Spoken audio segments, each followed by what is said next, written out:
आज का हमारा टॉपिक है कैंटर्स थ्योरम, जिसका स्टेटमेंट है for an arbitrary set A there is no one one correspondence between A and power set of A, that is cardinality of set A is less than strictly less than is cardinality of power set of A. इसके कहने का मतलब ये है कि ऐसा कोई भी सेट नहीं है जिसकी कार्डिनलिटी जो है उसके पावर सेट की कार्डिनलिटी के बराबर हो। पावर सेट की कार्डिनलिटी हमेशा क्या होती है, ग्रेटर देन होती है सेट की कार्डिनलिटी के। यही है कैंटर्स थ्योरम का स्टेटमेंट, जिसके प्रूफ में हम देखते हैं कि मान लेते हैं एक सिंगल्टन सेट का ए में जितने भी एलिमेंट हैं उनके जो सिंगल्टन सेट का कलेक्शन ले लेते हैं, जिसको हमने बी सेट नाम दिया है। तो यहाँ पे हमको क्लियर है कि जो बी सेट है वो ऐसे सेट्स का कलेक्शन है जो सिंगल्टन सेट्स हैं। तो बी क्या हो जाएगा, हमारा subset of power set of A. अब हम क्या है कि हमको यहाँ पे क्लियरली दिख रहा है कि हम बी से ए पर एक 1:1 मैपिंग हम डिफ़ाइन कर सकते हैं सच दैट एफ ए कि किसी भी ए फंक्शन एक्स एलिमेंट की जो मैपिंग हो वो सिंगल्टन सेट एक्स हो।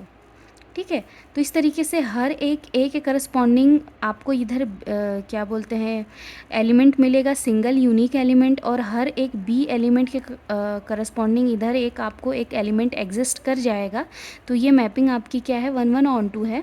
और 1:1 मैपिंग मिल जाने का मतलब क्या है कि सेट ए और बी आपस में क्या है, इक्विवेलेंट सेट है। इक्विवेलेंट सेट है मतलब दोनों की कार्डिनलिटी क्या है, बराबर है। अब क्योंकि B क्या था, सबसेट ऑफ PA था, तो सबसेट ऑफ PA था तो जो B की कार्डिनलिटी होगी वो PA की कार्डिनलिटी के लेस देन और इक्वल्स टू होगी। तो क्योंकि B की कार्डिनलिटी A की कार्डिनलिटी के बराबर है तो this implies cardinality of A is strictly is less than equals to cardinality of PA, cardinality of PA। Now we have to prove only cardinality of A is not equals to cardinality of PA, क्योंकि हमने ये तो देख लिया है कि cardinality of ए या तो बराबर होगी पी ए के या तो लेस देन होगी। तो हम अगर सिर्फ एक कंडीशन को प्रूव कर दें कि कार्डिनलिटी ऑफ ए बराबर नहीं होगी पी ए के, तो हमारा जो थ्योरम है वो प्रूफ हो जाएगा। इसके लिए हम अज्यूम करते हैं कि कार्डिनलिटी, इसका जस्ट ऑपोजिट अज्यूम करते हैं कि cardinality of A cardinality of P A के बराबर है। तो क्योंकि बराबर है दोनों की कार्डिनलिटी मतलब दोनों इक्विवेलेंट सेट हैं, तो ऐसा एक फंक्शन जी ज़रूर एग्जिस्ट करेगा ए टू पी ए जो कि 1:1 मैपिंग होगा। तो ए के एलिमेंट किस तरीके के होंगे, एक्स टाइप के, और पी ए के जो एलिमेंट होंगे क्योंकि वो पावर सेट ऑफ ए है इसलिए इसके जो एलिमेंट होंगे वो सबसेट्स ए के सबसेट्स होंगे। तो जाहिर सी बात है हर एक, क्योंकि 1:1 मैपिंग एग्जिस्ट कर रहा है तो हर एक एक्स के करस्पॉन्डिंग इधर एक G X belongs to P A होगा, जहाँ पे जी एक्स में भी जी एक्स जो है सबसेट ऑफ ए होगा। अब हम एक नया सेट कंसिडर करते हैं एस, जिसमें एक्स के वो एलिमेंट आएंगे such that x is not belongs to g x. हमने एक ऐसा सेट बना लिया है क्योंकि जी एक्स भी हमारा सबसेट ऑफ ए है और एस भी हमारा सबसेट ऑफ ए है। तो क्योंकि एस हमारा सबसेट ऑफ ए है और हमने क्या माना हुआ है कि जो हमारा फंक्शन है ये 1:1 है, तो क्योंकि एस सबसेट ऑफ ए है मतलब एस पी ए का मेंबर है और पी ए का मेंबर है और फंक्शन हमारा ऑन टू है, तो एक ऐसा अल्फ़ा ज़रूर एग्जिस्ट करेगा ए में such that G alpha is equals to S आ जाएगा।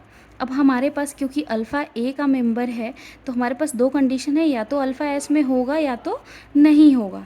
तो इसके लिए हम दो कंडीशन देखते हैं। पहला कंडीशन, अल्फ़ा ए में तो है ही है, अगर वो एस में भी है, फर्स्ट कंडीशन यदि अल्फ़ा एस में है तो अल्फ़ा क्योंकि एस में है, एस में होने का मतलब क्या है कि वही एक्स मतलब एक्स के वो मेंबर जो उसके इमेज के सेट में नहीं है, x does not belongs to g x. तो यहाँ पे एस में होने का मतलब क्या है, alpha does not belongs to g alpha, और जी अल्फ़ा हमारा क्या है, यहाँ पे आप देख सकते हैं एस है।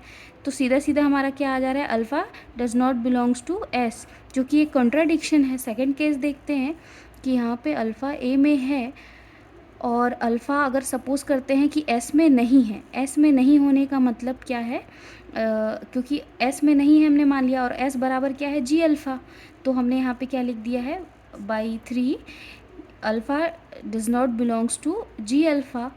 तो ये क्या इम्प्लाई करता है कि alpha belongs to s. Again हम यहाँ पे लेके चल रहे थे अल्फ़ा एस में नहीं है और हमको मिल जा रहा है अल्फ़ा एस में है। तो ये कॉन्ट्राडिक्शन क्यों आ रहा है, इन दोनों केसेस में कॉन्ट्राडिक्शन आ रहा है, मतलब अल्फ़ा एस में है भी नहीं और है भी। तो ये कॉन्ट्राडिक्शन क्यों आ रहा है, क्योंकि हमने ये मैपिंग मान ली है कि जो जी मैपिंग है ए टू पी ए वो 1 1 ऑन 2 मैपिंग है। तो इस तरीके से हम इस कंक्लूज़न पे पहुँचे कि कभी भी सेट ए की कार्डिनलिटी पी ए की कार्डिनलिटी के बराबर नहीं हो सकती।